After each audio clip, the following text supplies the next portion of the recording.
तो आज हम एक्सप्लेन करने वाले हैं बोरुतो 2 ब्लू वर्टेक्स का चैप्टर नंबर 1। पिछले मांगा का तो आपको याद ही होगा कि कवाकी और आइडा नारुतो और हिनाता को एक दूसरी डायमेंशन में बंद कर देते हैं जहां पर टाइम नहीं बीता और उसका इल्जाम हमारे बोरुतो पर लगा दिया जाता है कि उसने होकागे को मारा है। फिर विलेज वाले उसे एक ट्रेटर कह देते हैं। अभी शुरू करते हैं चैप्टर 1। चैप्टर के शुरू में हम लोग सरादा को देखते हैं जो कि होकागे के साथ बहस कर रही होती है। और कौन है नया होकागे? हमारा शिकामारू नारा। और शिकामारू के साथ कोनोहामारू भी खड़ा है। सरादा शिकामारू को बोल रही होती है कि आप मेरी बात नहीं समझ रहे। शिकामारू बोलता है तुम नहीं मेरी बात समझ रही। बोरुतो ने 7th होकागे को मारा है और उसने होकागे के बेटे यानी जो कवाकी भी बन चुका है उसे भी मारने की कोशिश करी है। तुम्हें याद ही होगा कि सरादा की मेमोरीज मैनिपुलेट नहीं हुई हैं, वो अभी भी बोरुतो के साथ ही है। बाकी सभी लोगों की मेमोरीज को आइडा ने बदल दिया है। अभी सरादा बोल रही होती है कि हमें बोरुतो को एक चांस देना चाहिए, लेकिन शिकामारू बोलता है बोरुतो एक धोखेबाज है और सारे विलेज के लोग भी उसे धोखेबाज मानते हैं। तुम चाहे जो भी कुछ कर लो लेकिन लोग नहीं तुम्हारी बात मानेंगे। शिकामारू कहता है ये डिस्कशन यहीं पर खत्म होता है, अब तुम जाकर अपनी ड्यूटी निभाओ। सरादा उन्हें बेवकूफ बुलाती है तो कोनोहामारू को गुस्सा आ जाता है। वो सरादा को चुप करने के लिए बोलता है तो शिकामारू बोलता है रुको कोनोहामारू। वो सरादा से कहता है सरादा मुझे तुम्हारी फिक्र है, अगर तुम ऐसी ही हरकतें करती रही तो तुम हमेशा ज्ञानी नहीं बनकर रह जाओगी, कभी होकागे नहीं बन पाओगी। तो सरादा कहती है कि ये इसीलिए है क्योंकि मेरे पापा भी एक गद्दार ही थे बोरुतो की तरह। शिकामारू बोलता है नहीं, इसका तुम्हारे डैड के साथ कोई लेना देना नहीं, हम बस वही कर रहे हैं जो हमें हिडन लेफ के शिनोबी के तौर पर करना चाहिए। सरादा कहती है लॉर्ड 7th मेरे पापा यानी सासके को विलेज में वापस लेकर आए थे और वो ज्ञानीन होने के बावजूद होकागे बन गए। मेरे रोल मॉडल लॉर्ड 7th है, आप नहीं। ये सुनकर शिकामारू चुप हो जाता है। बेचारे शिकामारू की बेइज्जती करी जा रही है। अभी अगले पेज के अंदर हम लोग दूसरी डायमेंशन में नारुतो और हिनाता को देखते हैं। यार अभी हम इसी डायमेंशन के अंदर कवाकी को भी देखते हैं जो इन्हीं को देखने के लिए आया है। अभी हम देखते हैं सरादा और सुमिरे जो आपस में बात कर रहे होते हैं। सरादा बोलती है कि ओमनीपोटेंस ने सब कुछ खराब कर दिया। सबको पहले शक हुआ था इनके ऊपर क्योंकि कारा जो पहले इवल ऑर्गेनाइजेशन थी उन्होंने एक्सपेरिमेंट किए थे कवाकी के ऊपर और मोमोशिकी था बोरुतो के अंदर। अब दोनों के रोल चेंज हो चुके हैं लेकिन एक्सपेरिमेंट और मोमोशिकी तो उनके पास ही हैं। जो भी एक्सपेरिमेंट थे वो तो कवाकी के ऊपर ही रहे और मोमोशिकी तो बोरुतो के अंदर ही रहेगा, चाहे इनका पास्ट क्यों ना चेंज हो गया हो। बोरुतो एक गद्दार बन गया और कवाकी नारुतो और हिनाता का असली बच्चा बन गया। ये दोनों आइडा और डायमंड के पास जाते हैं और आइडा से पूछते हैं तुम्हारी इस अजीब सी पावर से हम लोग कैसे लड़ें। अभी आइडा भी इनकी थोड़ी सी मदद करती है क्योंकि आइडा को भी रियलाइज हो चुका है उसने बोरुतो के साथ बहुत गलत किया है, इसीलिए वो हेल्प करना चाहती है इन लोगों की। अब आइडा सिंपली इन्हें अपनी पावर यानी ओमनीपोटेंस के बारे में बताती है कि तुम जो भी विश मांगोगे वो पूरी हो जाएगी। और कवाकी ने विश मांगी थी ना कि उसका और बोरुतो का रोल चेंज हो जाए, तो इसकी वजह से हो गया। आगे हम देखते हैं वो लोग जो इस टेक्निक से इफेक्ट हुए हैं और इन लोगों में हिमावारी भी शामिल है। अभी सरादा यही पूछती है कि क्या हम इसे रिवर्स यानी ठीक नहीं कर सकते। आइडा बोलती है नहीं, अब तुम कुछ नहीं कर सकते इस बारे में। अभी आइडा बोलती है कि तुम लोग मेरी पावर से इफेक्ट क्यों नहीं हुए, तुम दोनों तो ओत्सुसुकी भी नहीं हो। ये एबिलिटी बस उन लोगों पर काम नहीं करती जो लोग ओत्सुसुकी हैं या फिर आइडा के बहन या भाई हैं, लेकिन तुम दोनों का तो मेरे से कोई रिश्ता ही नहीं है। अभी हम कवाकी और मित्सुकी को बात करते हुए देखते हैं। ये दोनों यही बात कर रहे होते हैं। बोरुतो कहीं तो झुक कर बैठा होगा और जब भी हमें मिलेगा हम उसे मार डालेंगे। इस वक्त मित्सुकी के अंदर तो खून खोल रहा है, छालावा बोरुतो मुझे मिल जाए एक बार मार डालूंगा मैं उसे। लेकिन कवाकी अभी किसी और चीज को ढूंढ रहा है। वो पूरे विलेज के अंदर छानबीन कर रहा है कि कहीं तो उसे क्लो मार्क मिल जाए कोड के, और वो छानबीन करने के लिए वहां से चले जाता है उड़ के। हाँ ये बंदा उड़ सकता है। और मित्सुकी कवाकी को पीछे से अपना सन मानता है यानी मेरा सूरज। मानता था वो बोरुतो को था लेकिन इसका भी दिमाग खराब हो चुका है ना। अभी हम अगले पेज के अंदर हिमावारी को देखते हैं जो कि बड़ी हो चुकी है और चोचो के साथ ट्रेनिंग कर रही है। वो ठीक तरीके से तो उसके साथ फाइट कर रही होती है लेकिन चोचो थोड़ी सी ट्रेंड है तो वो पकड़ लेती है हिमावारी को। और हम लोग यहाँ पर शिकादाई और इनोजिन को भी देखते हैं। अभी इनोजिन हिमावारी से पूछता है तुम स्ट्रॉन्ग क्यों बनना चाहती हो, तो हिमावारी बताती है कि मैं स्ट्रॉन्ग इसीलिए बनना चाहती हूँ ताकि मैं मदद करूँ बोरुतो की। कवाकी नहीं बोला उसने, बोरुतो बोला है। ये सुनकर शिकादाई इनोजिन और चोचो तीनों ही बहुत शौक में है। ओमनीपोटेंट का शिकार हमारी हिमावारी भी है लेकिन फिर भी ये ऐसा बोल रही है इसी वजह से। वो तीनों इससे पूछते हैं तुम ऐसा क्यों बोल रही हो। हिमावारी बोलती है बोरुतो को लेकर मेरे दिल में जो इमेज है वो थोड़ी सी डिफरेंट है। तुम लोगों को याद होगा जब नारुतो डेल्टा के साथ फाइट कर रहा था तब डेल्टा ने हिमावारी पर अटैक किया था लेकिन कवाकी ने आकर हिमावारी को बचा लिया था। और अभी कवाकी कौन है? बोरुतो। कवाकी बोरुतो बना हुआ है और बोरुतो को ये लोग कवाकी समझ रहे हैं, कुल गद्दार। इसी बात की वजह से हिमावारी बोलती है मैं नहीं मान सकती कि बोरुतो ने ऐसा कोई गलत काम किया है। नारुतो के दोनों बच्चे बहुत प्यारे हैं यार। और वो ये भी बोलती है कि मुझे ऐसा पता नहीं क्यों लगता है जैसे मेरे पापा अभी भी कहीं पर जिंदा हैं। आगे हम देखते हैं कवाकी को जो विलेज में सारे क्लो मार्क्स को खत्म कर रहा होता है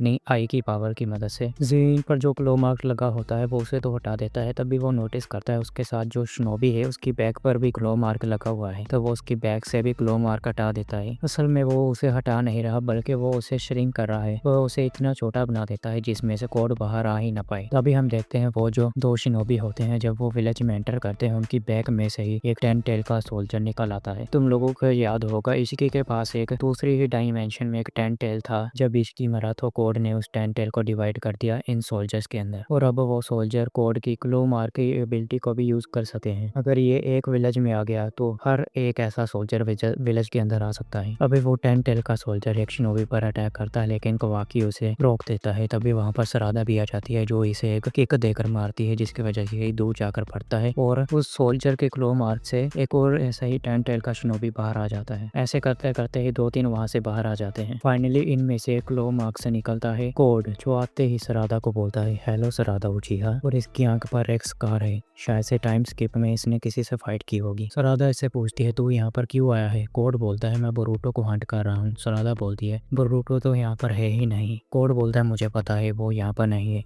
इसीलिए तो मैं 2 साल से उसे ढूंढ रहा हूँ, लेकिन अब तू उसकी दोस्त है मैं तुझे पकड़ लूंगा तो वो तुझे जरूर बचाने के लिए आएगा। और तभी वहां पर बोरूटो आ जाता है जो लैंड करता है कोड के मुंह के ऊपर ही। और फार्मिंग कर रहा है बोरूटो भाई। अभी बोरूटो विलेज के अंदर आ जाता है, कवाकी भी उसकी साइड पर ही खड़ा है और कोनोहा की जो सेंसरी यूनिट है वो सभी को अलर्ट कर देती है कि बोरूटो विलेज के अंदर आ चुका है। अभी सरादा भी बोरूटो को देखकर शॉक्ड है और बोरूटो सरादा के सामने खड़ा हो जाता है उसे डिफेंड करने के लिए। अभी 2 लोग हैं जो बोरूटो को मारना चाहते हैं और वो 2 लोग यहीं पर है, कवाकी और कोड। और बोरूटो अभी उन दोनों के सामने ही खड़ा हुआ है। कवाकी बोरूटो को देखकर बोलता है तुम फाइनली आ ही गए बोरूटो। और अभी बोरूटो भी बड़ा गुस्से में लग रहा है। खैर यहीं पर ये चैप्टर 1 एंड हो जाता है। अगर आप लोग चाहते हैं कि मैं इसका चैप्टर 2 और उसके बाद के चैप्टर भी लेकर आऊँ तो मुझे कमेंट बॉक्स में ज़रूर बता देना। आई होप कि आपको वीडियो अच्छी लगी होगी। अगर वीडियो अच्छी लगी तो वीडियो को लाइक करें, चैनल को सब्सक्राइब करें और मैं आपको मिलता नेक्स्ट वाली वीडियो में। Till that, bye bye.